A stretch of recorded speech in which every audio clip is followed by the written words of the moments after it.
Ana Beatriz, bem-vinda.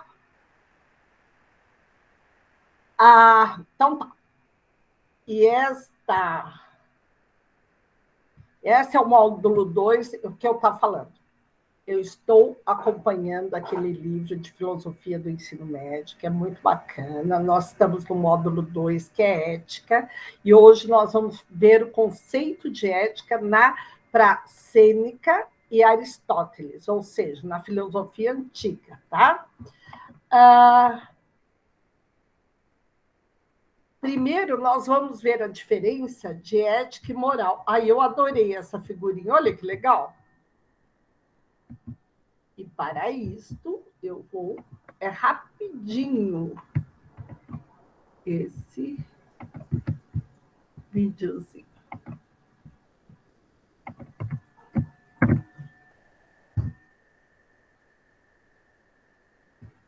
Eu sou a Monja Coen e quero convidar você... De ética moral, a Monja Coen tem tudo a ver com isso. Ela é uma graça. Isso é certo ou errado? Pera.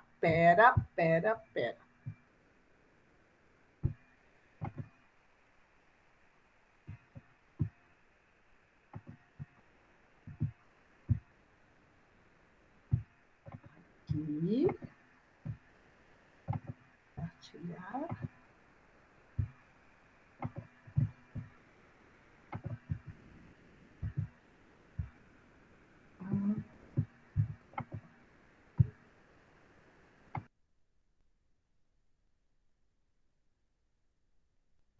Bom ou ruim? Devo ou não devo? Isso é certo ou errado? Bom ou ruim? Devo ou não devo? Provavelmente você já deve ter feito algumas dessas perguntas na hora de tomar uma decisão ou fazer uma escolha. Essas perguntas permeiam a reflexão sobre dois termos, ética e moral. É muito comum esses termos serem confundidos como se significassem a mesma coisa. Embora estejam relacionados entre si, moral e ética são conceitos distintos. Vejamos. Moral é um conjunto de normas que regulam o comportamento do homem em sociedade. E estas normas são adquiridas pela educação, pela tradição e pelo cotidiano. A moral sempre existiu, pois todo ser humano possui a consciência moral que o leva a distinguir o bem do mal no contexto em que vive, surgindo realmente quando o homem passou a fazer parte de agrupamentos. Isso é, surgiu nas sociedades primitivas. Outros conceitos. Imoral é tudo aquilo que contraria o que foi exposto a respeito da moral. Quando há falta de pudor, quando algo induz ao pecado, a indecência, a falta de moral, ou seja, a imoralidade. A moral é a pessoa que não tem senso que seja moral ou ética. A questão moral para este indivíduo é desconhecida, estranha e, portanto, não leva em consideração preceitos morais. É o caso, por exemplo, dos índios no tempo do descobrimento, ou de uma sociedade, como a chinesa, que não vê o fato de matar meninas a fim de controlar a natalidade como algo mórbido e triste. Assédio moral. O assédio moral pode acontecer com muita frequência no dia a dia de trabalho e se caracteriza por uma atitude repetitiva, partindo desse pressuposto. Quando seu chefe lhe solicita muitas tarefas com um prazo impossível de cumpri-las durante vários dias, essa é uma conduta antiética do seu líder. Entre colegas. Há funcionários que acham que seu conhecimento e suas informações são a chave para manter o emprego. Esses profissionais são aqueles que dominam as suas funções, mas não gostam de ensiná-las para nenhum colega de equipe. E para completar, nas suas férias, ele adianta tudo para ninguém fazer. Isso claramente é uma conduta antiética e precisa ser mudada. A ética é uma daquelas coisas que todo mundo sabe o que são, mas que não são fáceis de explicar quando alguém pergunta. O termo ética deriva do grego ethos e significa caráter, modo de ser de uma pessoa. Ética é um conjunto de valores morais e princípios que norteiam a conduta humana na sociedade. A ética serve para que haja um equilíbrio e bom funcionamento social, possibilitando que ninguém saia prejudicado. Neste sentido, a ética, embora não possa ser confundida com as leis, está relacionada com o sentimento de justiça social. A ética é construída por uma sociedade com base nos valores históricos e culturais. Num país, por exemplo, sacrificar animais para a pesquisa científica pode ser ético. Em outro país, essa atitude pode desrespeitar os princípios éticos estabelecidos. Uma pessoa que não segue a ética da sociedade ao qual pertence é chamado de antiético, assim como o ato praticado. Geralmente, a conduta antiética é também ilegal, ou por infringir uma norma ordinária ou um regulamento, estatuto ou diretrizes profissionais. O patrão que xinga o empregado na frente de estranhos está agindo de forma antiética, submetendo-o à vexação. Ética versus moral. Ética é o princípio. Moral é a conduta. Ética é permanente. Moral é temporal. Ética é universal. Moral é cultura. Ética é regra. Moral é conduta da regra. Ética é teoria. E moral é prática. Confuso, né? Um pouco. Mas vamos resolver essa questão esclarecendo os dois temas, sintetizando. A moral é um conjunto de normas que regulam o comportamento do homem em sociedade. E estas normas são adquiridas pela educação, pela tradição e pelo cotidiano. Já a ética se define como um conjunto de valores que orientam o comportamento do homem em relação aos outros homens na sociedade em que vive, garantindo o bem-estar social. Ou seja, ética é a forma que o homem deve se comportar no seu meio social. Enfim, ética e moral são os maiores valores do homem livre. Ambos significam respeitar e venerar a vida. Espero que tenham gostado e até o próximo vídeo do canal. Agora um brinde à minha nova esposa, a nova imperatriz.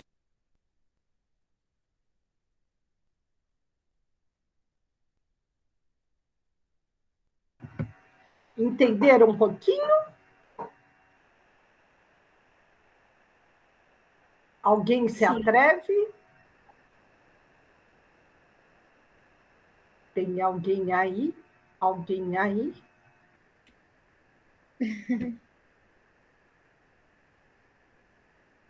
Fernanda, Maria Luísa, Cássia, Ana Beatriz, Caroline, Luiz, Juliana, Maria Eduarda. Alguém entendeu? Eu entendi, professora. Então, fala um pouquinho. Ai, Jesus. Uma parte que eu gostaria de ser destacada aí é que a ética é o início e a moral, a conduta. Outra coisa também é o fato da... Eu achava que moral e ética era a mesma coisa, ou então ética era tipo assim, como você se senta à mesa e tal, sabe? De etiqueta, tipo aquele de etiqueta. Uhum. Mas eu acho que agora é uma ética, que eu sei o que é, mas não estou sabendo explicar. Não, foi ótimo. Foi joia. Não, a ética é como você concebe para fazer a sua ação, e a sua ação é dentro de um conjunto moral, né? E essa moral, ela é dada, é construída socialmente, né? O que é moral, imoral ou amoral. A ética também, porém a ética, ela precede a moral. Enquanto a moral é uma ação, a ética é uma concepção daquela ação. Por isso, quando nós vamos pensar, construir uma ética, nós vamos conceber como devemos agir, né? Não por isso que ele fala, é teórica, a moral é prática, né? Quando a questão, por exemplo, do infanticismo, né? Ela pode estar... Tem um livro muito interessante que fala dos nativos do Alasca. Falo dos nativos do Alasca, porque hoje não tem nativo do Alasca, eu acho que só tem americano lá explorando petróleo. Mas eles tinham no infanticismo e também a pessoa mais velha era morta como uma forma de conduzir a sociedade no equilíbrio, porque lá o equilíbrio natural era tudo era passado, e agora já é outra coisa. É muito tênue, né, a condição entre a sobrevivência e a morte, porque são grupos pequenos, a natureza é muito, muito, muito cruel, né, muito, muito difícil, então o alimento ele tem pouco alimento, poucos recursos, plantação nenhuma, eles vivem basicamente da pesca, de tudo aquilo que tira dos animais aquáticos que fazem a pesca dentro do gelo. Então, imagine o que é difícil, do urso. Então, o infanticismo e a oferenda dos velhos ao urso é uma forma também de equilíbrio que é bem restrito ali, né? Tem que ser tudo muito contado, né? Para vocês terem noção, eles eles têm que se agasalhar muito e a pele forma uma crosta na pele, né? E eles raspam essa crosta e comem, que é uma fonte de alimento. Imagine, né? Imagine isso para nós. Tudo era, Thelma, agora não existe mais isso lá. Então, na moral deles, esse comportamento de matar as crianças por N motivos, porque eram mulheres ou porque não estavam aptas a viver naquele meio, ou os velhos, porque já viveram, já fizeram o que tinham que ver, moralmente era super aceito, estava dentro dos atributos morais daquela comunidade. Mas eticamente, será que isso é aceito? Entendeu? A ética é esse julgamento da moral, né? Por outro lado, você ali os islâmicos mais radicais que exigem aquela vestimenta, as burcas lá com as mulheres, etc., é a moral deles, né? O conceito de moralidade deles, da mesma forma que a mulher usar saia curta na década de 50 não era bem visto no Brasil, né?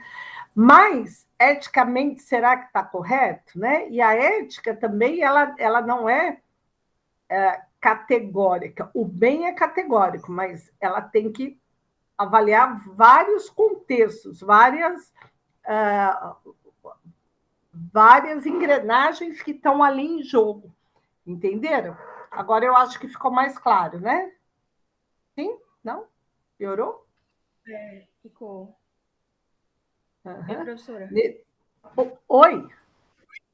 No caso da moral, dentro da moral aqui está a cultura?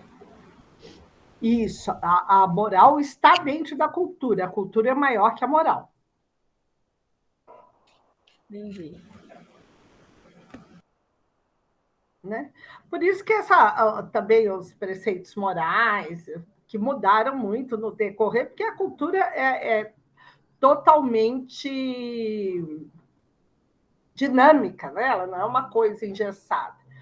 Porém, a ética também é dinâmica, mas ela é sempre uma visão, um questionamento, um estudo sobre as ações e sobre esses preceitos morais, que também é uma das coisas que se leva em conta, né? Para analisar a ação daquele. Imagine, na Índia, tem lugares que eles são muito radicais, eles são islâmicos também, muçulmanos, né? Sei lá. E uma mulher que é estuprada, ela é considerada uma vadia, impura. Imagine isso, né? Ela é culpada, entendeu? E ela deve ser morta, e morta pela família. E uma das formas deles matarem essa mulher que foi estuprada, a família matar, é emparedar ela viva, pôr ela na parede, enterrar ela na parede. Sabiam disso? Credo. Não, vou riscar a Índia da minha lista de viagem. Não, a Índia do... Credo, gente. Estupada Que horror. ainda, tem que ser morta, meu Deus do céu. A questão do estupro na Índia é tão forte, só veio a ser mais de conhecimento público mundial e tal, e questionado e posto em voga, né, os holofotes ali, por causa da globalização, e daí os estrangeiros muitas vezes eram estuprados, às vezes em ônibus, em transporte público.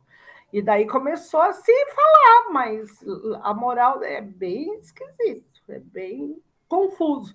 Agora, eticamente, a gente sabe que é bem, que não é, né? Que não é confuso. Não precisa ter muita reflexão sobre isso para saber que não é por aí que deve cantar viola, né? Mas é isso, não, é triste. Já fiquei, porque eu lembro desse documentário, o documentário que eles fizeram sobre a Índia. Não, e o pai falava, não queria matá-la, não, mas aqui é assim. Tinha que ser assim. Horrível. Enfim, mais uma vez que tenha ficado mais claro sobre isso, eu acho que agora nós aprofundando um pouco sobre os conceitos da ética, o que é ético, fica cada vez mais claro, né? Que são coisas bem distintas, né? Que não são parecidas, porque as duas coisas tratam do comportamento humano, mas que não se confundem. Então tá. Opa! Então, nós vamos trabalhar hoje, basicamente, a virtude de Aristóteles e Sêneca. Poderíamos pegar outros autores, sim, mas esses são os mais expressivos, né? Ali da antiguidade, da filosofia clássica. E virtude é sinônimo de ética, tá? Virtude, e é mesmo, né? Porque um homem ético é um homem virtuoso, é no sentido que essas qualidades que precedem a ação, entendeu? Eu não sei se eu falei na última aula, mas deveria ter falado. Por exemplo, matar um homem é ético ou não? Estou perguntando. Não é, Oi? não é ético. Nunca é ético? Eu acredito que não. É a forma que o homem está se dando com outro homem na sociedade, né? Então, por isso que a ética, ela precede a ação. Por exemplo, matar um homem pode ser ético para salvar outra vida humana inocente. Pode não entrar na questão ética se uma pessoa, sob ameaça, tem que matar o homem. Por exemplo, se ele está numa guerra, se ele está no front, né? Ele não tem escolha. Então, a ética pressupõe escolha. Ele pode ser a melhor pessoa do mundo, se ele não tem escolha, ele tem que matar o homem. Então, matar um homem é uma ação humana. A ética precede a ação humana, ela vem antes da ação humana. Então, é aquilo que são as intenções, né? No sentido, as intenções, mas não no sentido, eu não queria fazer, né? Nesse sentido, né? Como a pessoa, o que levou a ele aquela ação. Imagine um homem ameaçando a vida de uma criança, e outro vai lá e o mata para salvar a criança. É super ético, né?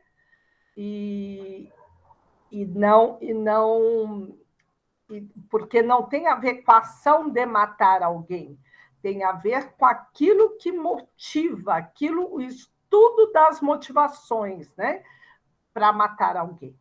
Então, vamos ver o que eles estão falando. Então, virtude e ética andam juntas. Para os gregos, ética era virtude.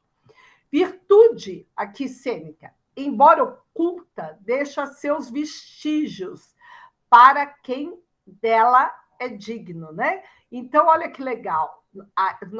Nós não vamos... Eu não posso chegar aqui e falar, nossa, eu sou super ética. Eu sou ética porque eu acho isso, aquilo, blá, blá, blá, aquele discurso ético, né? Político adora discurso ético, né? E, na minha ação, não expressar nenhuma ética. Então, a ética, ela deixa os vestígios, as suas pegadas, aonde nós vemos as pegadas da ética. Na ação. Tem gente que fala tão bonito, que aparentemente é tão ético e não é capaz de ceder o lugar no trânsito, no ônibus, não é capaz de ajudar, sei lá, a coisa mais simples do mundo, né?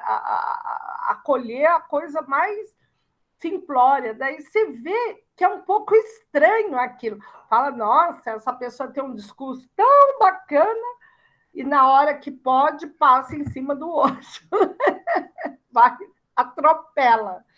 Entendeu? Igual a professora de ética, dando aula de ética, daí o professor fala, professor, eu preciso mudar teu horário. E eu, não pode mudar meu horário, eu já tenho minha rotina, eu tenho que adaptar.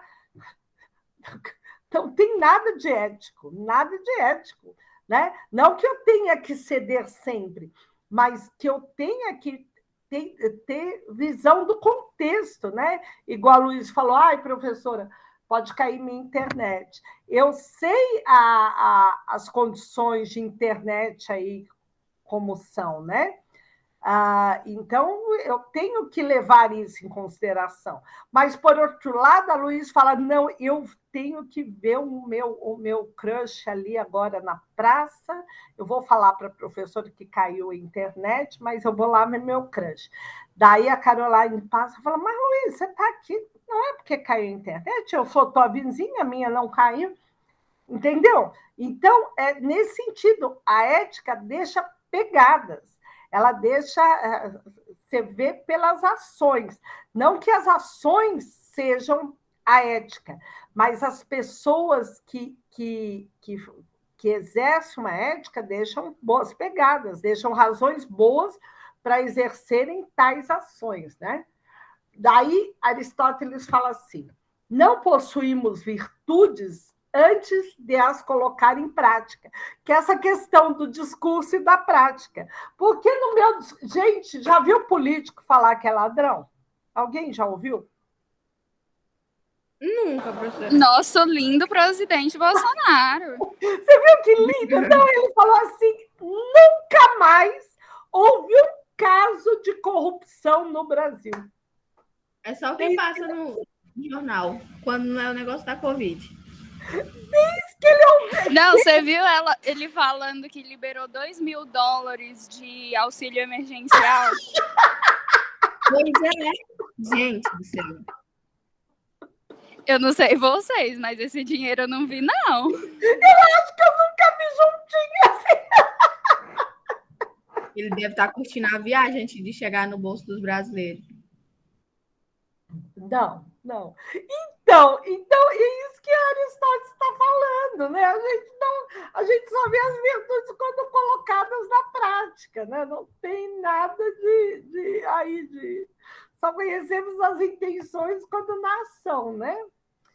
Então, daí, para saber chegar a alcançar esse caminho da ética, a gente tem que saber o que é feliz, o que é ser feliz, né? E nós vamos ver isso mais adiante um pouquinho. Daí ele fala lá de uma das falas entre os filósofos, né?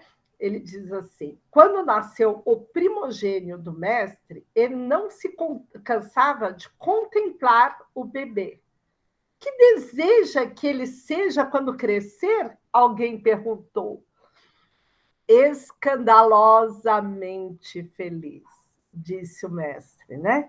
Então, eu acho que o que é ser feliz é esse sentimento de um pai e de uma mãe frente à perspectiva de vida de um filho, né? Claro, se o pai e a mãe forem éticos, senão ele quer que seja deputado federal ou médico. Coitado dos médicos. Mas, enfim. Mas quando é muito bonito isso, né? O que você quer para o teu filho? Eu quero que ele seja escandalosamente feliz, né? E daí nós vamos estudar um pouquinho também o conceito do que é felicidade, né? Então, para recordar qual é a relação da ética com a felicidade, porque quando nós falamos de ética, nós falamos de felicidade. Porque o objetivo do homem, o homem na sua universalidade, em todos os lugares do mundo, o que o homem quer é ser feliz. Para ser feliz, ele tem que fazer escolhas. Só que essa sempre tem que fazer escolhas. Falamos bastante disso na aula passada. Mas qual é a melhor escolha? Olha, eu vou comer de sobremesa pudim ou vou comer... O que vocês gostam? Bolo de chocolate. É uma escolha, não é?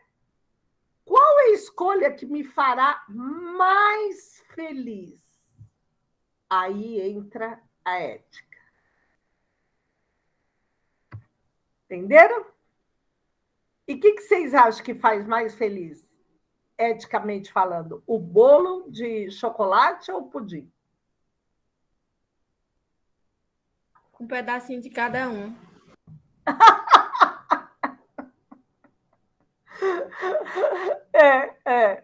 Mas até numa coisa simples dessa, né? Como eu disse, o bolo de chocolate ou o pudim, se nós levarmos em consideração, não, o bolo ele é feito em casa, com ingredientes naturais, todos testados. Se eu pudim, eu compro lá na padaria, eu nem sei como é feito, nem sei quais as condições. Ou o bolo é feito com os ovos da galinha da vovó, com leite lá do sítio do tio, e o pudim é feito com aquele leite condensado que veio da latinha. Então, eticamente, nessas condições, não quer dizer que seja assim, né? Eu falava, não, o bolo me fará mais feliz, porque o bolo, além de satisfazer a minha paixão, né, o meu desejo, a minha vontade do doce, ele cumpre algumas condições sociais, da natureza, da saúde, que seria a escolha mais ética e me fará mais feliz por eu ter conhecimento dessas escolhas, entendeu? É a mesma coisa. Hoje eu estava vendo tem uma menina que eu sigo muito legal que fala de moda, né? Mas ela fala dessa moda responsável, né? Que hoje a maior parte das roupas elas são de plástico, elas têm componente de plástico. E daí a gente compra muita roupa barata e não liga para onde vai depositar essa roupa, né? Então, se eu quiser ir para uma festa, para um casamento, e quero a melhor roupa, né? Entre duas melhores roupas, ai, que delícia! Ó, isso é um filho ético, traz um cafezinho para a mãe, ó, aqui. Tá vendo? Coisa maravilhosa. Então, tem 2 vestidos lá maravilhosos que eu amei, que eu vou me sentir belíssima. Aquele que tem mais impacto, menos impacto ambiental, aquele que não foi fabricado com mão de obra escrava, ele me fará mais feliz. Por quê? Porque além dele me satisfazer no meu senso estético, sei lá, ele ainda me satisfaz no meu senso ético. Entenderam isso? Que toda escolha envolve uma concepção ética, envolve uma condição ética, um ser ético, né? Até mais ou menos nós já agimos em pequena escala, né? Mas a gente já prefere produtos mais naturais, nós socialmente, né? Mais orgânicos do que os produtos completamente industrializados, não usar produtos que tenham muita gordura hidrogenada. Então, mais ou menos, nós já está crescendo essa consciência ética em relação às coisas do consumo, né? Porque o planeta está em risco. E daí nós vamos ver daqui a pouco em Aristóteles como é possível essas conexões, tá? Então, lembre-se disso. Toda escolha, para ser feliz, temos que fazer escolha, e toda escolha envolve uma questão ética. Quanto maior a tua ética, maior a tua felicidade. Não tenha dúvida disso. As pessoas esperam que o ano que está começando seja melhor que o anterior.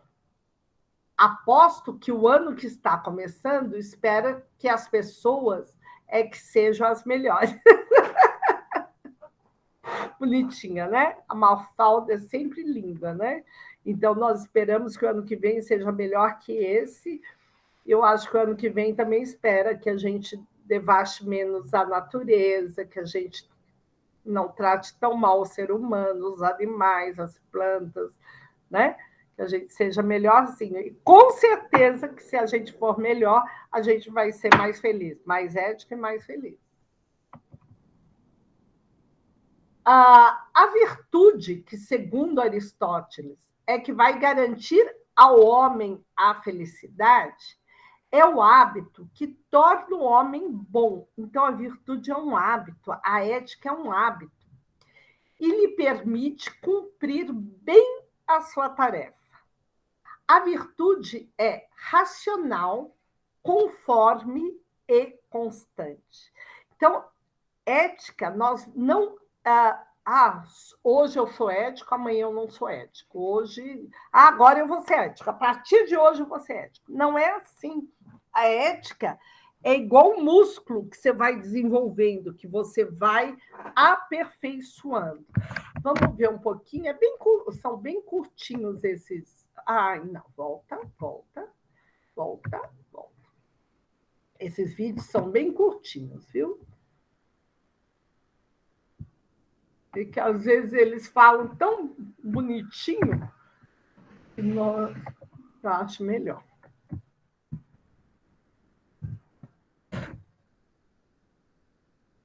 Aristóteles foi um filósofo grego. Para.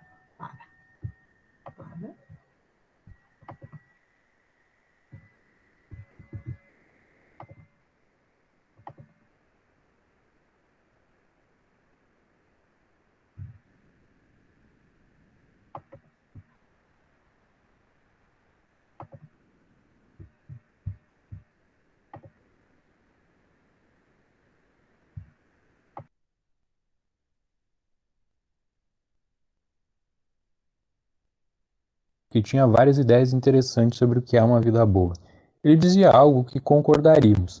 Queremos várias coisas boas na vida, desde uma cama confortável para dormir até uma viagem para a praia. Mas ao fim de tudo, o que realmente queremos é a felicidade.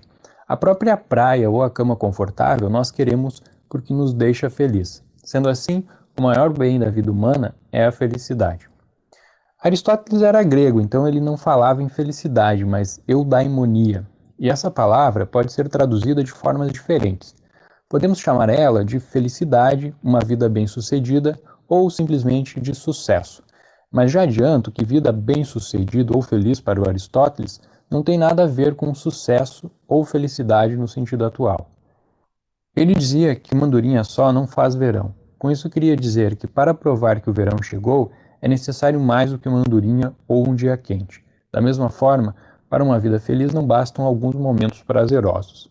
Surpreendentemente, ele acreditava que as crianças não podiam ser felizes, o que parece ser um absurdo. Se as crianças não podem ser felizes, quem pode, afinal? Isso revela o quanto sua concepção de felicidade era diferente da nossa. As crianças estão apenas começando a viver, por isso não tiveram uma vida plena, completa. A verdadeira felicidade, argumentava Aristóteles, exigia uma vida longa. Então, se a felicidade não era festas ou a praia, ouvir músicas ou maratonar séries, ou seja, ter alguns momentos de prazer, o que pode ser a felicidade?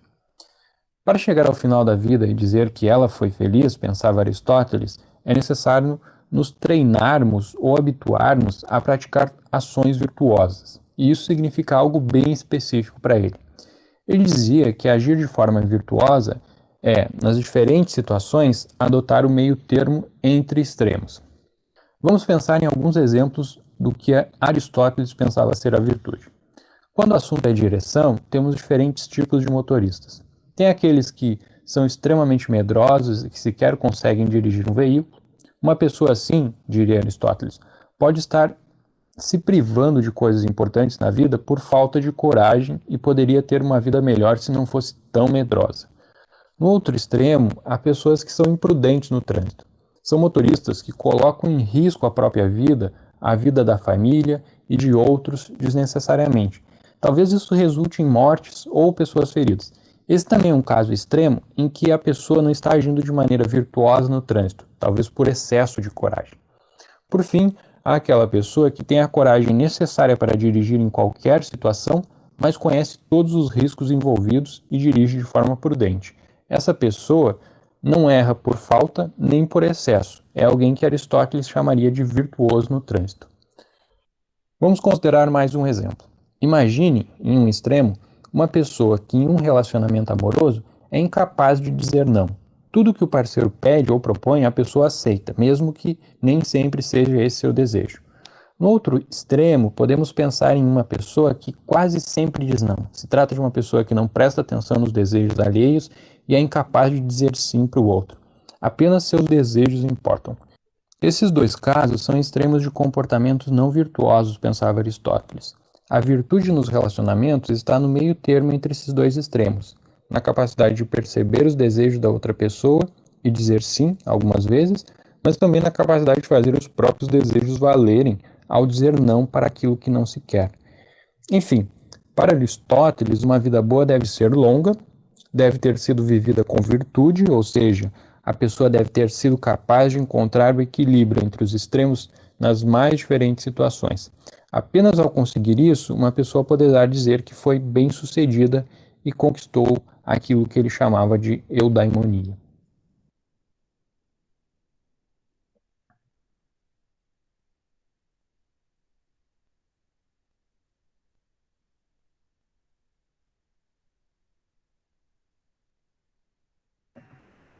Bacana, né? Os exemplos eu achei super bacana do carro e dos relacionamentos amorosos. Também os pais, né? Os pais, eu sou mãe, a gente sabe que a gente erra muito por não saber, ou faz tudo ou não faz nada, ou aceita tudo ou não aceita nada, né? E eu, pelo menos, quantas vezes já fiquei entre os dois extremos, né? Não achei o caminho do meio, né? Apesar que eu procuro, né? Mas então isso é bem prático. Então, para Aristóteles era isso, né? Você escolher o caminho do meio.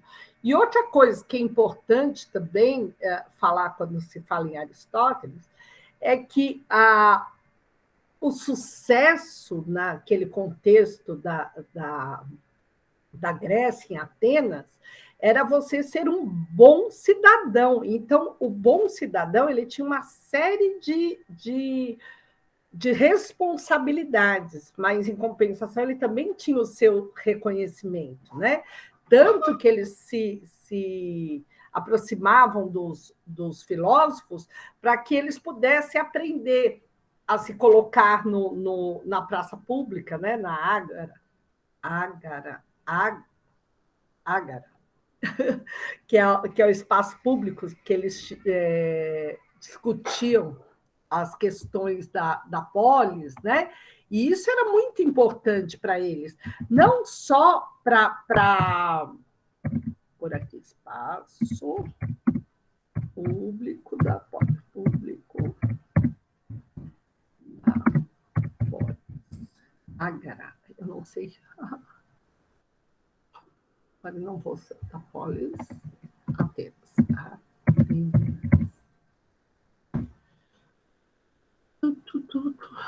Ágora, isso mesmo. Vou pôr aqui.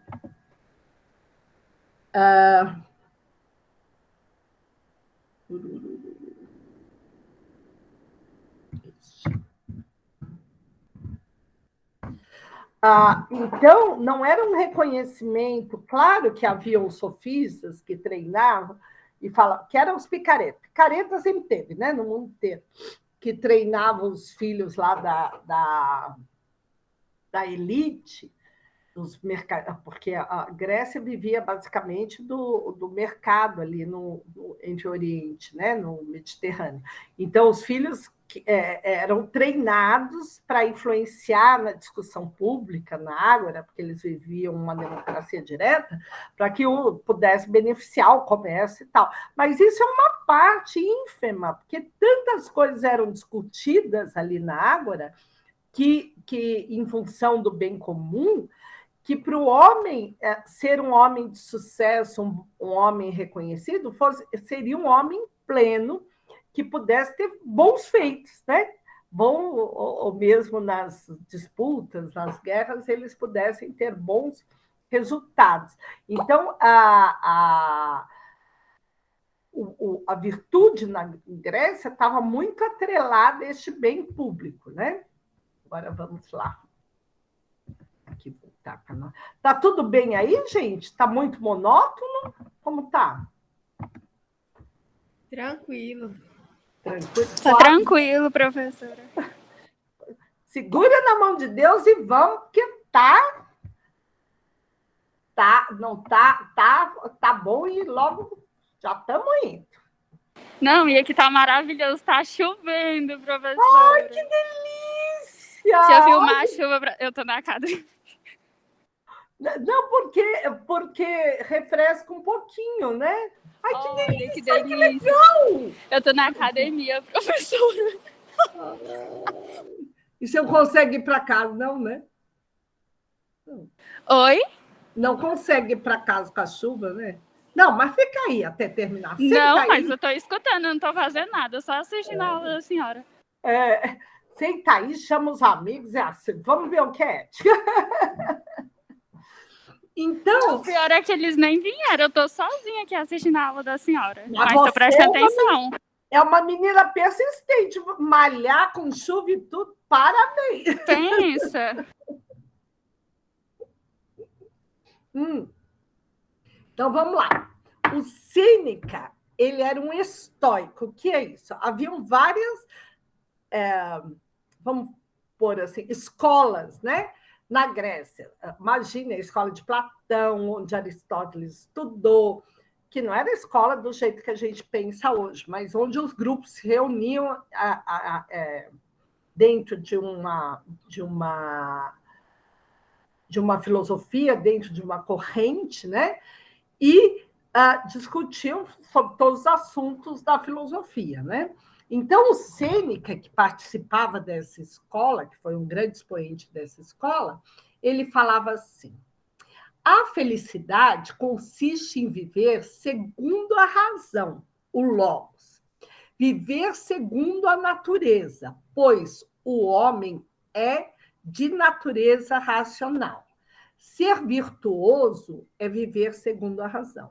Então, ele falava assim, olha, quanto mais nós vivermos de acordo com a natureza, dentro dos preceitos da natureza, daí, se vocês lembrarem, eu não vou fazer essa pergunta porque posso ficar tristinha, mas teve um filósofo que nós vimos a aula passada que falava também que viver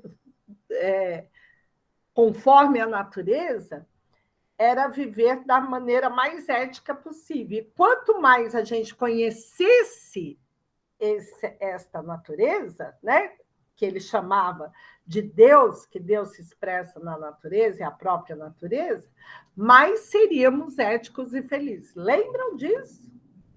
Não vou perguntar ao autor quem falou, eu falo. Mas pelo menos lembram disso? Retome a aula passada que vocês vão ver isso. Foi Spinoza, aquele pensador holandês, que às vezes eu acho que é norueguês, não é holandês. E ele é um dos pais da ética na Idade Moderna, né? Então ele disse, e esse é a mesma coisa que Sêneca está falando. Por quê, gente? Por que isso é importante, isso é básico?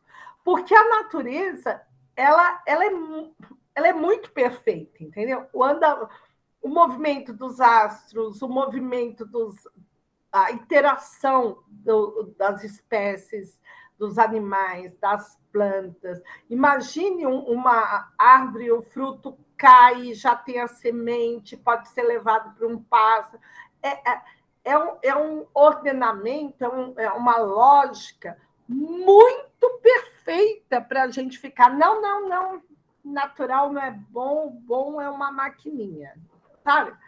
Então, é por esse princípio, não é um princípio assim, não, somos natureza, não é nesse sentido. É no sentido assim, olhe aí o mundo, e o mundo é muito bem ordenado. E uma das coisas que a natureza nos deu foi a racionalidade. Nós somos seres racionais. Como seres racionais, a maneira de ser mais feliz é viver essa racionalidade de forma plena, diferente de um cachorrinho, de um gatinho, também são inteligentes. Mas é de outra forma, eles vivem mais o seu instinto, não a sua racionalidade, né? E eles vão ser felizes quanto mais eles sigam os seus instintos, né? Como a abelha, o instinto da abelha. Já pensou a abelha? Falou, não, agora eu vou ser racional, não quero essa colmeia, nem essa abelha rainha, eu vou procurar outra turma. Vai ser infeliz, né? Então, a natureza do homem é racional, e sendo a natureza do homem racional, a melhor maneira do homem viver é de maneira racional. Apressa-te a viver bem e pensa que cada dia é por si só uma vida. Olha que legal! Já pensou a gente acordar todos os dias e falar assim, hoje é minha vida inteira? Este dia é tão importante quanto a minha vida inteira. E é que como nós vivemos ansiosamente em busca de um porvir, né, de um futuro, que lá vai estar o balde de ouro ali embaixo do arco-íris, a gente esquece do nosso dia. E hoje é o melhor dia da nossa vida, porque é hoje que nós temos, e hoje representa todas as nossas vidas, toda a nossa vida, porque a gente só tem o hoje. Então, é muito legal esse pensamento de Sêneca, né? Ai, deixa eu pôr a apresentação aqui, que eu estou...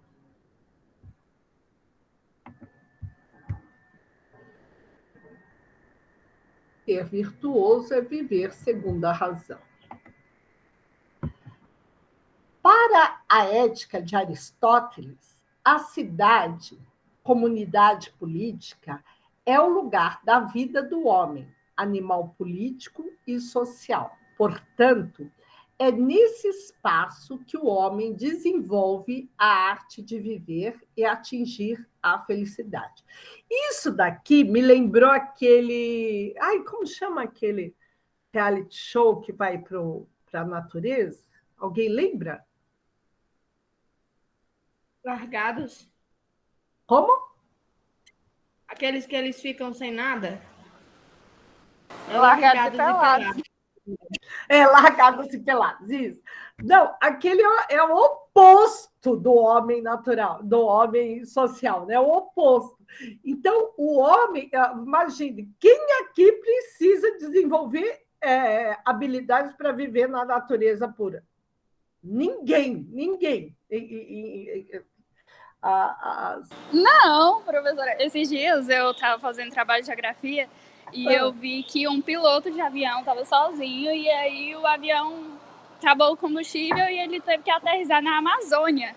Nossa. E aí ele ficou 31 dias só comendo castanhas e ele comia as comidas de acordo com os macacos. Então, se ele via os macacos comendo, ele comia também, porque sabia que não era venenoso.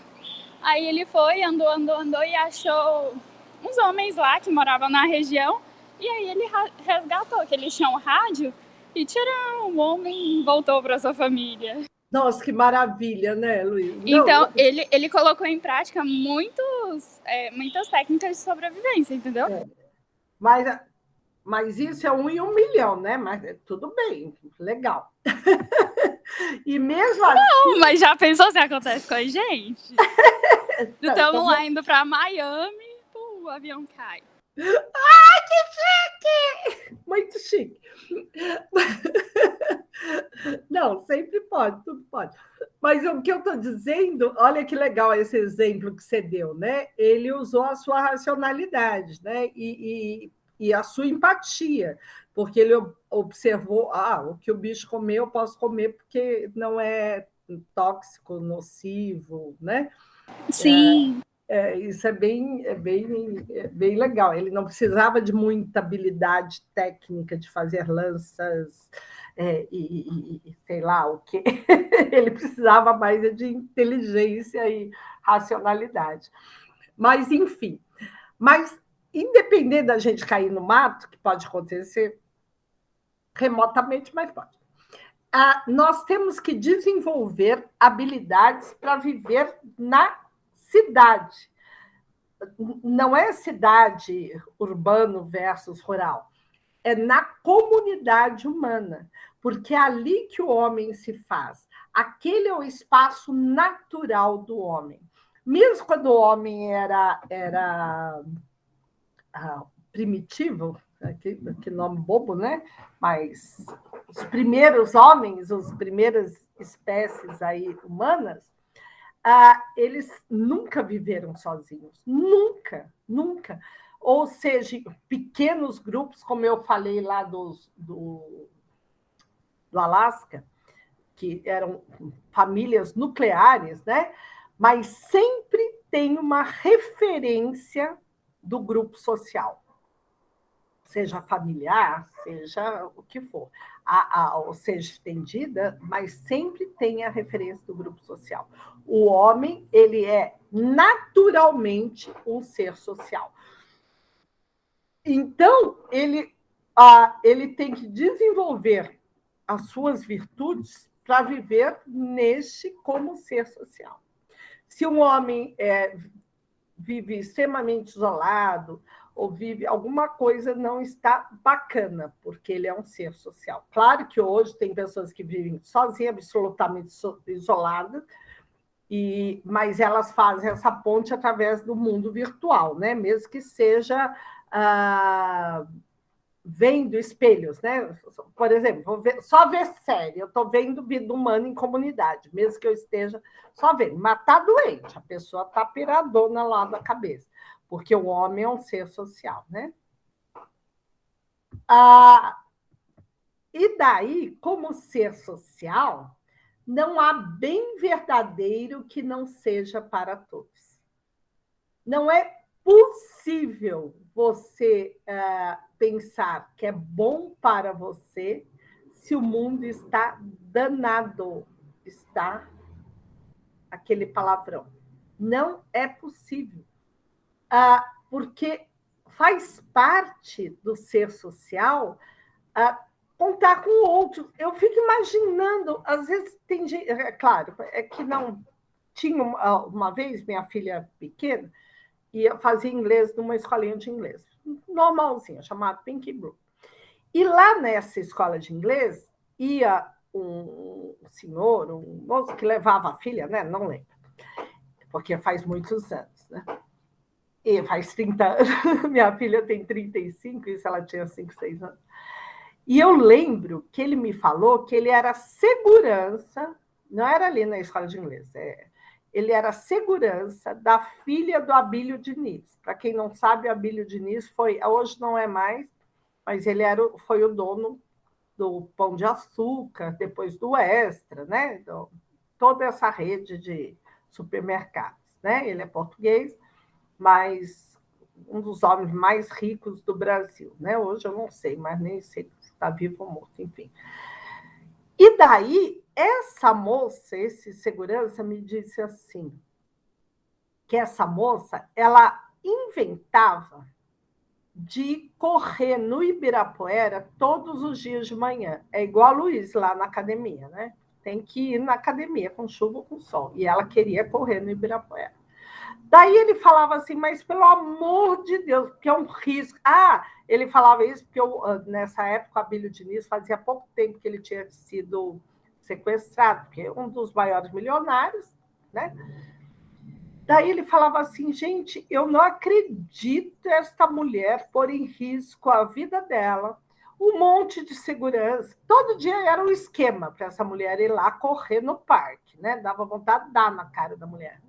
Daí eu perguntei para ele, eu falei assim, eu não entendo por que uma pessoa dessa, com tanta grana, saúde,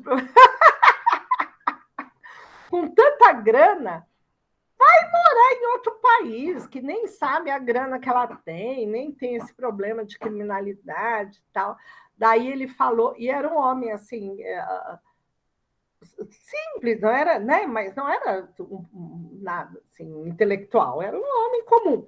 Ele falou assim, e lá tinha a graça dela mostrar a riqueza dela. Então, muitas vezes eu fico imaginando como os ricos no Brasil, por falta de ética e empatia, parece que eles querem viver aqui até para ostentar à frente tanta gente pobre, que eles criaram a pobreza, né? Mas, sabe, eu fico, às vezes, eu penso nisso, né? Porque, por exemplo, você pode falar, não, mas trabalho aqui, então tem que ficar aqui mesmo. Mas não ostenta, entendeu? Fica lá na sua. Então, é o caminho contrário disso. Por outro lado, eu não sei como eu conseguiria viver com tanta desigualdade social sem ter essa empatia, matando floresta, explorando o trabalhador. É muito absurdo, né? Então, a ética, a virtude aristotélica e também cênica tem a ver com este bem, o bem verdadeiro não existe se não é bem para todos, né? É igual você furar o olho de todas as amiguinhas para ficar com o Joãozinho, né? Vai ser bom? Alguém já furou o olho de amiga? Amiga, não é inimiga. Não, vocês não fazem isso, né? Não namoram. Professor, isso nunca me aconteceu, mas o meu capitalismo é grande. Eu acho que eu teria coragem de... Meu capitalismo é grande, então eu acho que eu teria coragem de ser rico. Muito rico. Mas você sabe, Luiz, que eu às vezes claro, meu papel é pensar mesmo, né? Eu falo, às vezes eu acho que não. Porque a gente quer ser rico. Quem não queria ser rico? Ganhar um dinheiro na loteria para dar uma desafogada, ir para Dubai, entendeu? Viajar de primeira classe, não ficar naquela... Para não ter perigo de ter que sobreviver na mata, né?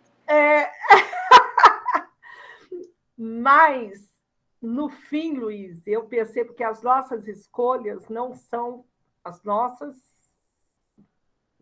não são nesse caminho, porque, claro, sou mais velha, eu já vi muita gente enriquecer. Na minha família tem muita gente muito rica, né? E tudo latifundiário. E eu vejo que a gente não escolhe esse caminho de matar índio, sabe? Nem de queimar a terra. A gente quer, mas não dá, entendeu? Não dá. Não. Entendi. Você vê, ou você foi... O lado humano fala mais alto, né? Porque as suas escolhas não dão nisso, entendeu? Não. Uhum. Não, aqui em São Paulo é muito fácil. Eu vou alugar um lugarzinho e vou pôr um monte de boliviano para costurar para mim, daí eu sei que eu vou ganhar. Primeiro eu ganho isso, depois aquilo. Você fala, não vou fazer isso, não vou. E as escolhas das pessoas que escolhem ficar muito ricas envolve explorar o outro. Não tem como, não tem como. Você só fica rico explorando o outro. Não existe outra coisa. Verdade. Não dá para fazer outra coisa. E daí você fala assim, eu vou ser um profissional, tal, daí eu vou ser um advogado, daí eu vou abrir meu escritório, daí eu vou contratar uns estagiários. Você contrata até 3, que vai ficar lá 1 ano. Você não vai contratar 100 estagiários para explorar até a alma deles, entende? Não faz parte da nossa lógica. Tem que ter uma lógica muito peculiar para querer isso. Eu tenho um primo bilhardário, eu tenho uns primos que estão Bolsonaro desse, que ele é usineiro, fazendeiro, tudoeiro, né? Assim, tudo. E ele uma das coisas que ele fazia, que ele era contratado quando começou a formar a sua fortuna, a primeira coisa foi casar já com uma moça bem rica no ramo, né? Inteligentíssimo, ele tá certinho. Mas ele sempre quis ficar mais rico que o sogro dele ficou, né? Era passar correntes em terra. Olha, daí, gente, quando eu entendi o que era isso, então, por exemplo, você grila parte de uma terra devoluta, né, do Estado. Grila. Daí você joga fogo, daí você pega, tem um esquema de passar correntes, você pega tratores e tal, e vai só destruindo tudo, entendeu? Meu Deus! Eu não estou falando de chácara, né? Vamos fazer uma hora? Não. Então eu falo, então ali morre, né? Os bichinhos que tiverem, os que fugirem foram, senão, né? Mas, enfim, por isso que eu falo, às vezes a gente acha que sim, mas as nossas escolhas não são feitas nesse sentido, né? Não são feitas nessa direção.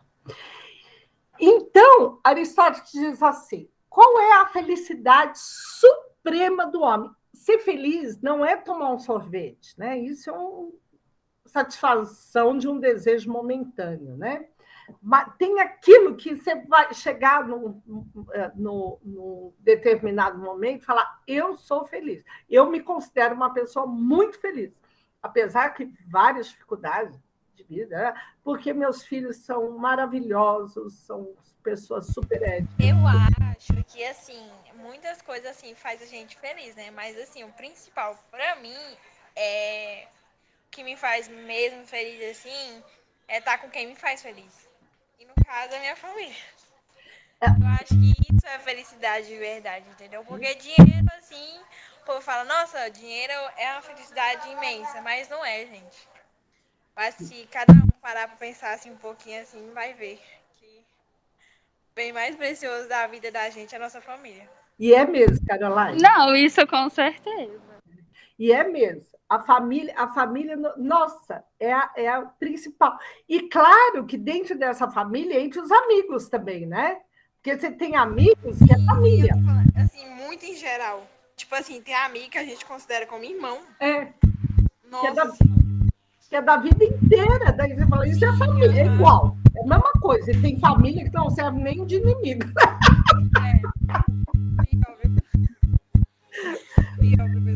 Mas é exatamente isso. Então, eu acho que a felicidade ela é por aí mesmo, né? Então, não adianta você matar a tua família para roubar a herança do teu irmão. Pior, viu? Não vai funcionar. Vai acabar esse dinheiro em cachaça para tentar ser feliz de outro jeito. Né? Ou igual aquele ratinho, ou antidepressivo.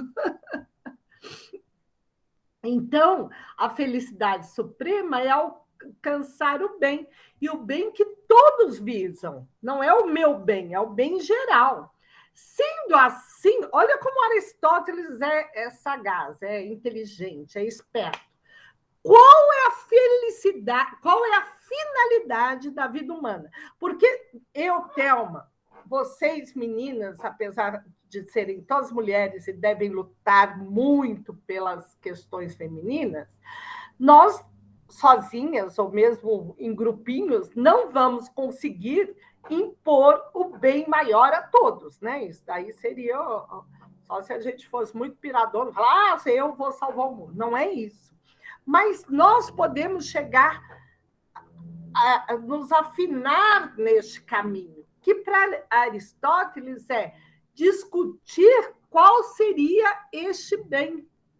Se a gente passar nossa vida pesquisando, pensando, procurando aquilo que é o bem maior para todos, a gente já participa muito na construção desse bem. E por que Aristóteles é discutir? Porque os filósofos gregos acreditam que vão alcançar a verdade através do diálogo e vão fazê-las a fazer a verdade, fazer o bem maior, em praça pública, através da democracia. Então, a discussão das coisas, por exemplo, hoje nós estamos vivendo um momento histórico bastante peculiar no Brasil, né? E bastante infeliz, porque junto uma série de condições externas e internas, e a pandemia e tudo, e a gasolina vai subir de novo, e o gás também, né? Quem não comprou gás vai subir quando virar o mês. Já sabem, né? Então, você fala, mas Deus, eu estou no caos, o que eu posso fazer? É pensar nessas questões e falar dessas questões para procurar um pouco mais de lucidez, de consciência do que seria melhor para nós, entendeu? Não é, vou votar em água. Não é isso, são as questões. Nós vemos hoje ainda a questão da mulher. Nossa, as mulheres ainda morrem por causa dos homens, ainda são estupradas, ainda sofrem, são massacradas, né? Massacradas. É ainda a mulher que faz a maior parte do trabalho doméstico, a mulher. Nossa, a mulher é a que mais trabalha na sociedade em geral, sem dúvida, porque ela cuida da prole, da casa, na vida laboral, é ela que acaba assumindo uma série de responsabilidades, junto com uma série de coisas e tal, né? Isso é realidade? É, mas será que o fato dessas coisas serem discutidas já não melhorou bastante? Já não temos lá no final do túnel alguma possibilidade? Hoje eu vejo, por exemplo, a questão da sexualidade feminina, né? Na minha época não se falava disso. Na minha época, o meu marido fazia assim, ó. Parece a vida. Imagine que hoje eu vejo minhas norinhas, que permite que meu filho fale, vamos lá, querida, vai ser usada, né? Como tinha aquele personagem. Então, alguma coisa mudou. E não mudou em função de, fizemos a revolução. Não, nós expusemos esses problemas através do diálogo, da discussão, da exposição, da não aceitação. Entenderam isso? É esse o conceito de Aristóteles.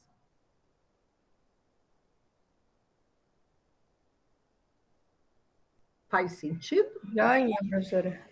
Faz sentido, sim. Uhum. Então, mesmo quando a gente se acha muito impotente perante a realidade, só o fato da gente pensar e discutir sobre a realidade já influi nesta própria realidade, né? Ele fala isso na ética Nicomanos, que são diálogos que eles estabelecem para desenvolver o pensamento. Então, tá. Então, para Aristóteles, o que é a virtude por excelência? O que é a ética por excelência? O top mais da ética. Nós temos que ter duas excelências, que é a intelectual e a excelência moral. Ou seja, uma racionalidade em direção daquilo que é o melhor, que nos traga mais felicidade, e também um comportamento. Lembra que a moral é a ação da ética, né? A ética é a concepção da ação, e a moral é a ética em prática, né? Por isso que a ética deixa rastros na sua ação. Então, ele fala assim, a questão intelectual, porque uma anta, um bicho burro, um bicho totalmente... Ele não entende, ele não usa a sua racionalidade para entender a questão da mulher, a questão das minorias, a questão do bem comum. Você fala, a anta não. Todo mundo conhece alguém assim, não conhece? Todo mundo conhece. Então, a questão intelectual não tem como atingir o melhor grau a não ser pela instrução, que é o que nós estamos fazendo aqui, ó, pelo processo educativo, seja ele qual for, pelo tempo e experiência. Esse processo educativo, quantas pessoas brilhantes são autodidáticas, nunca foram numa escola, mas conseguiram desenvolver a sua intelectualidade, né? Mas isso leva tempo e tem que experimentar nesse sentido, porque tem gente que a experiência não serve de nada. Só para chamar atenção, para Aristóteles, a experiência é muito importante, porque ele, no inverso de Platão, ele é um pensador que ele acha que a experiência é a base da racionalidade. Lembra os empiristas e os racionalistas? Então, nesse sentido, Aristóteles é um empirista. Ele fala, nós comprovamos o conhecimento pela experiência, né? A experiência desenvolve o nosso conhecimento. Então, você acha que o bom é dar, sei lá, balinha para criança, daí você dá a balinha para a criança a vida inteira, Cosme e Damião dá um monte de balinha, daí você vê que a balinha causa muitas cáries nos dentes. Então, você só vai saber disso através da experiência. Então, a experiência leva ao seu aprimoramento e ao teu, através de um processo racional. Então, essa excelência intelectual, que é a virtude, né, que nos leva à excelência ética, não há como não ter ou não buscar, porque nenhum de nós temos, e tudo na filosofia é assim, a gente busca o máximo, não é que a gente chegue, mas a gente busca, né? Sem um desenvolvimento intelectual, você não tem como desenvolver a sua ética, a sua virtude. Por outro lado, a excelência moral, ou seja, a prática da ação moral, a melhor ação moral, é a ação em prática, a ética em prática, que é a moral, ela vem do hábito. Lembra aquilo que eu falei? Não adianta ter um discurso bonito e não dar passagem para uma velhinha, não dar centro, não segurar na mão de uma criancinha para atravessar a rua. Não adianta. E como que a gente começa a ter boas ações? Pelo hábito. Sabe aquele povo que é super mal educado em casa e chega fora de casa, quer bancar o educadinho? Quer ser o bambambam de tudo. Não, daí dá aquela escorregada? Isso, professora. É que nem de umas pessoas famosas, sabe? Assim, por internet é uma coisa, mas assim, quando você vê é outra coisa. Totalmente outra coisa. Não, e daí você fala, não treinou em casa, tem que ser educadinho com a mamãe, com o pai, com o vizinho, com o tio, com a vozinha, entendeu? Não adianta, porque esta ação moral, né, essa excelência moral, só se dá pela prática, pelo treino, é igual um músculo. Se eu falo, meninas, se eu falo, eu acho muita graça, muita graça. Se eu falo palavrão o dia inteiro, eu não ia falar palavrão na aula. Nada contra de quem fala, não é isso?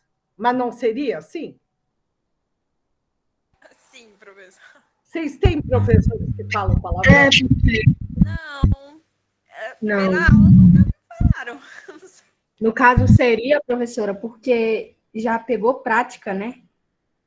Claro, eu tenho uma que eu sigo aí, né, que fala muito, ela é genial mesmo.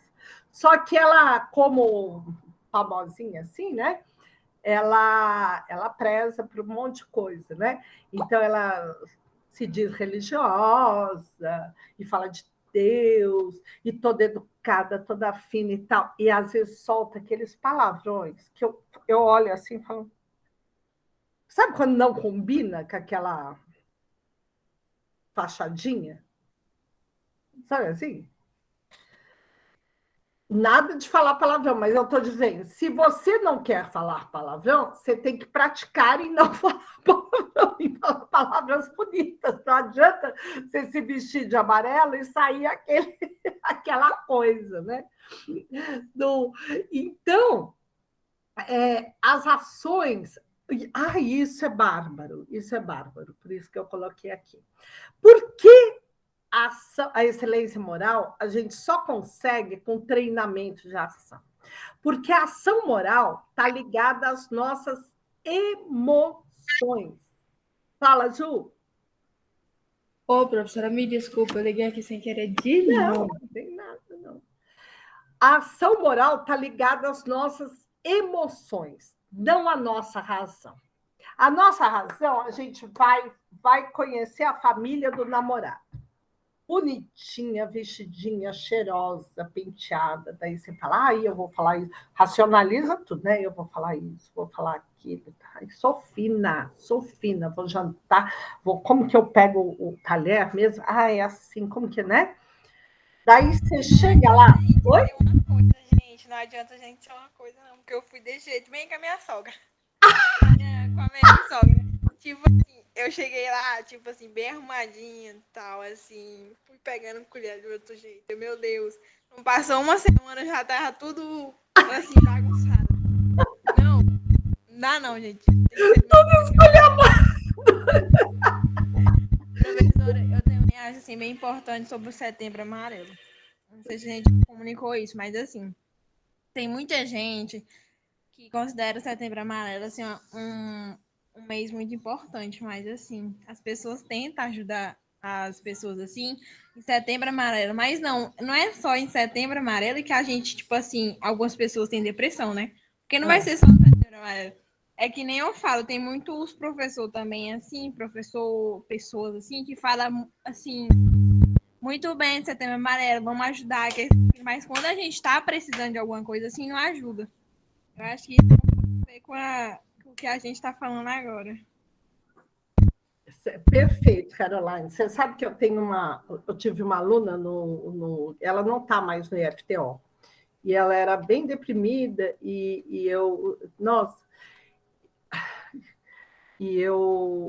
ela nem sabe disso. E os professores falaram, fulano tem problemas, tem isso, tem aquilo. E aquilo me incomodava tanto. Uma série de caixinhas, sabe assim? E eu, gente, era depressão. E eu adorava, porque eu gosto de vocês mesmo. Eu me apaixono pelos meus alunos, eu gosto mesmo. E a gente convivia, e eu achava tão ruim aquela. E hoje eu a vejo nas redes sociais, tal, ela me segue, e eu assim. Gente, nossa, aquilo me dá uma alegria tão grande no coração de ver que ela está bem. Sabe assim? Nossa, porque a adolescência é um horror, gente. Quem não estava na adolescência não foi adolescente. Eu já tive essa fase, entendeu? Assim, quando começou a pandemia, tipo assim, todo mundo era assim, uma coisinha, né? Mas depois que começou a pandemia, muito jovem, gente, se suicidou. Sério.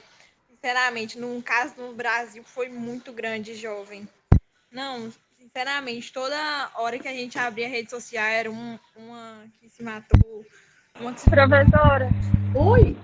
Mas nem tudo que a gente posta nas redes sociais é o que a gente está vivendo na realidade. Tem até uma frase muito famosa que é "e fora dos stories, tá tudo bem?", que viralizou essa frase.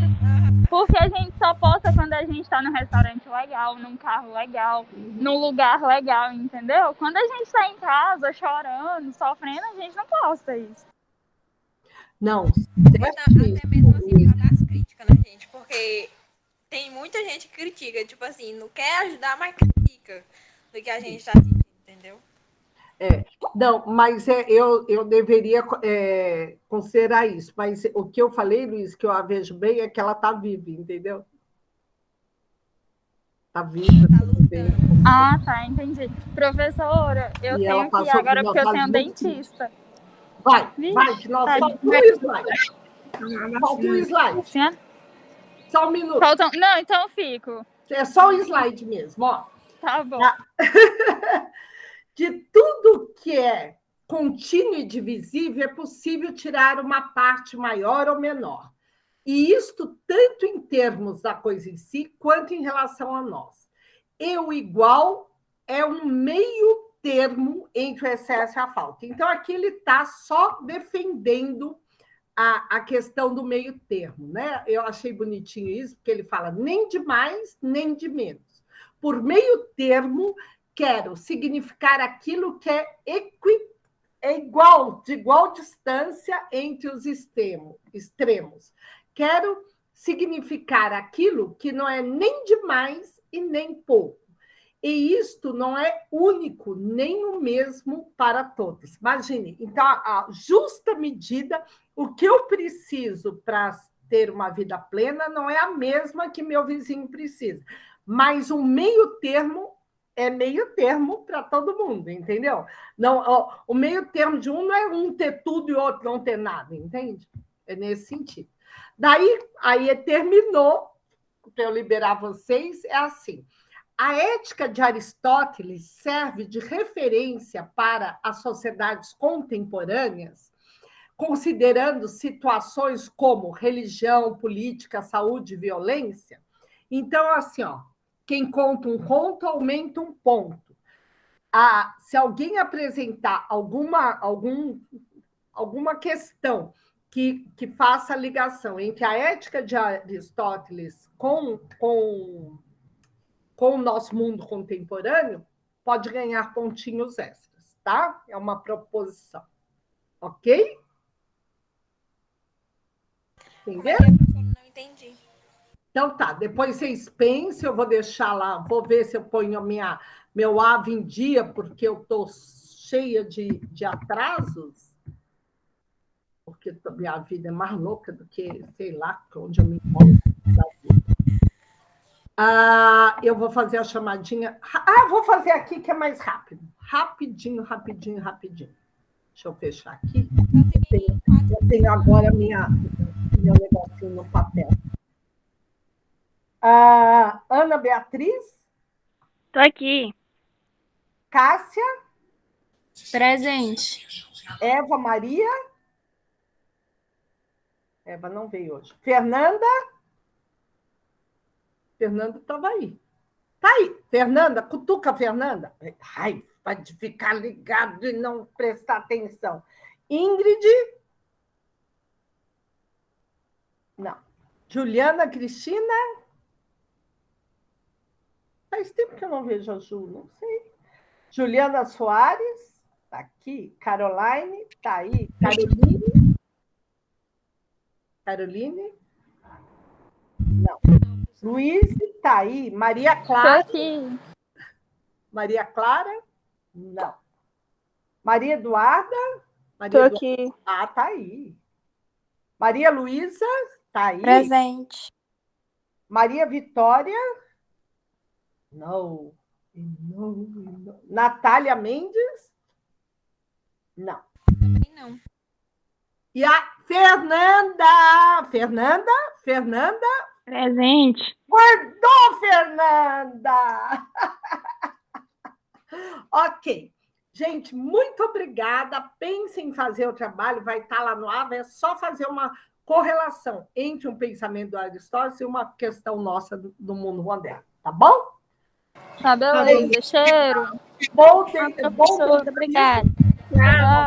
Eu vou andar agora, fazer igual a Luiz. Pernas, academia. Beijo.